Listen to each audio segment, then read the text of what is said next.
Good morning and welcome to our first broadcast coming direct from Reform UK's new headquarters here in Westminster. I just wish I was in a better mood, because I'm not. We alone, over the course of the last 48 hours, have been putting out criticisms of the Online Safety Act, an act that has come into being in several stages over the last 2 years. On the 25th of July, the last phase kicked in. Already, we are seeing censorship, and we are deeply worried as a party about the implications for free speech, the future of social media. Of course, remember, it's all supposed to be about protecting children. Well, Labour Minister Peter Kyle this morning has been out on broadcast media and indeed on X, and this is what he's been saying.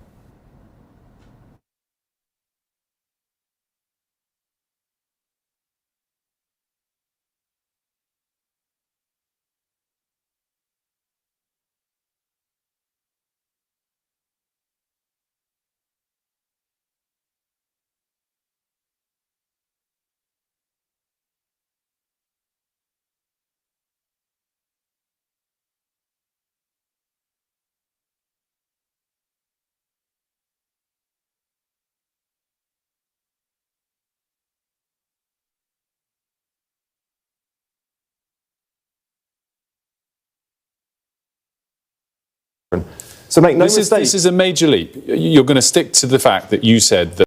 I see that Nigel Farage is already saying that he's going to overturn these laws. So, we have people out there who are extreme pornographers, peddling hate, peddling violence. Nigel Farage is on their side. Make no mistake about it. If people like Jimmy Savile were alive today, he'd be perpetrating his crimes online. And Nigel Farage is saying that he's on their side. I'm sorry. Not the side of children who are... I'm going to ask you to clarify. Do you honestly think to say Nigel Farage is on Jimmy Savile's side? When it comes to online activity, we have seen unfettered access of adults to children via social media. When we put in the age verification, it stops strange adults getting in touch with children.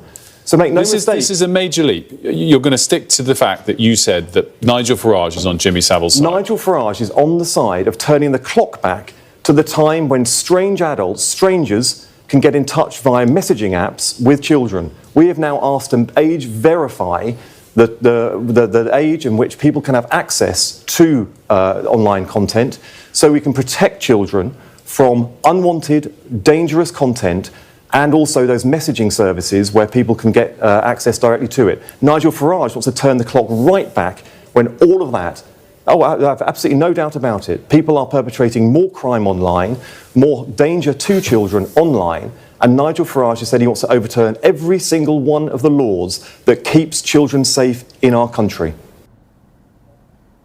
Well, this is so absolutely disgusting that it's almost beyond belief. Just how low can the Labour government sink in its desperation? Yes, of course, they're in trouble.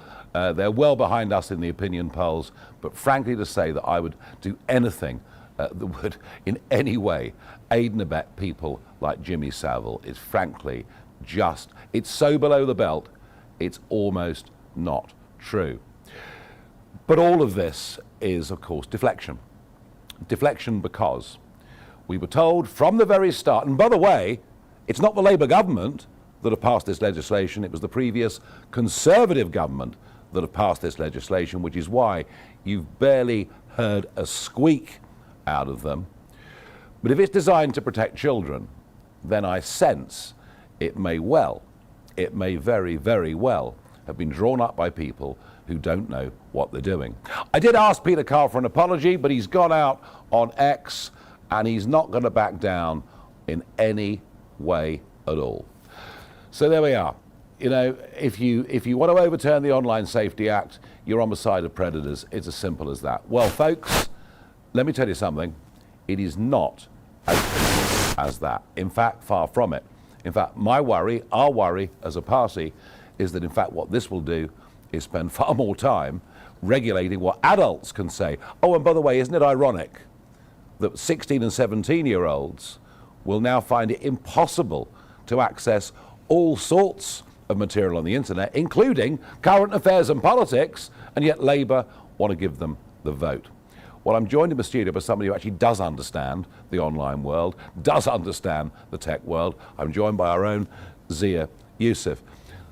Zia, let's just start to begin with this idea that somehow it's going to protect children.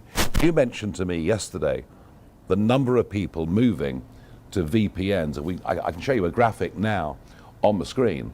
There's been a massive increase in people going to VPNs. What does this actually mean, Zia?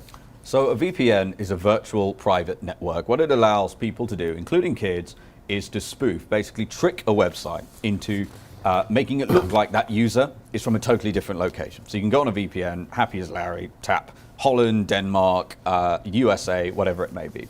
And as soon as you've done that, you defeat not just these age controls that this legislation has brought in, but it also defeats, really important, and if you're a parent, it's really important you know this, if you're using your internet service provider's parental controls or monitoring systems, the ones that Sky, Broadband, BT, they'll provide you, it defeats those too.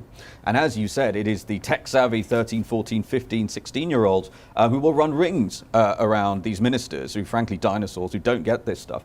And I want to go a step further than that. Not only does it send young people to VPNs, which also then, by the way, takes them in much more likely to go into places, the dark web, which make the ordinary web, not that there aren't horrors there, pale in comparison. It's a nightmarish hellscape. When we talk about protecting predators, let's talk about that. You know, Katie Lamb's speech in the House of Commons, where supposedly you're protected by parliamentary privilege, where she excoriated the record of people who covered up the appalling rape gangs, that's been censored. The transcript, the legal transcript of one of the rape gang legal transcripts that was retweeted by Elon Musk, that has been censored. Yes, even Elon Musk's own post has been censored already, and all of this has happened within the first 2 or 3 days. Correct, and one of the reasons this is happening, even on X, by the way, where you've got a hero like Elon that basically owns the whole thing, one of the things this Orwellian piece of legislation does, Nigel, is it makes the incentives for any social media company and management team skewed so that they're just going to over-censor. So 10% of global revenues is one of the penalties, jail time for management teams. And, you know, the notion that this is just about child safety, you'll have to explain to us why Section 44 of the Act exists, which allows a single government minister, a single Secretary of State, to unilaterally order Ofcom to rewrite the rules on a whim without parliamentary scrutiny. You'd have to explain why Section 179 exists, which creates a threshold where it is illegal to say something you know to be false, which causes non-trivial psychological harm. Think about that as a threshold relative to incitement for violence. And by the way, we know this Labour government, and I know it was the Tories who birthed all of this and passed it, this Labour government love locking people up for things that they say. So you'll notice nothing we've talked about involves making British people safe. And I know you're in a bad mood, quite rightly, for the disgusting slur on you, but Reform is leading in the polls at 34%. You are favourite to be the next Prime Minister, the most popular political leader in this country. And what Labour are saying is, if you are a British person who is worried about this authoritarian clampdown on freedom of speech, you are on the side of sexual predators. It's utterly disgusting. It is, and worse than that, if it is just to protect children, why are they setting up an elite police unit that will monitor what we say about illegal immigration and indeed about asylum hotels too?